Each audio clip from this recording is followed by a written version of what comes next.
Hingpit na nga nahimong bagyo ang low pressure area nga gimonitor sa pag-asa nga anaa sa sulod sa Philippine Area of Responsibility o gitawag na kini og bagyong Neneng. Samtang taas usab ang tsansa nga mamahimong usa ka bagyo ang laing low pressure area nga anaa sa gawas sa Philippine Area of Responsibility.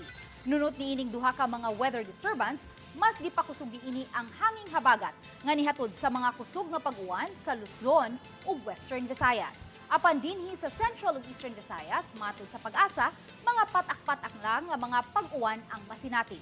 Hinuon ni pasidaan ang pag-asa sa mga nagplanong mga ligo ug dagat nga dili mo kumpiyansa nunot sa kadagko sa bawd tungod sa kakusog sa pagpuros sa hangin.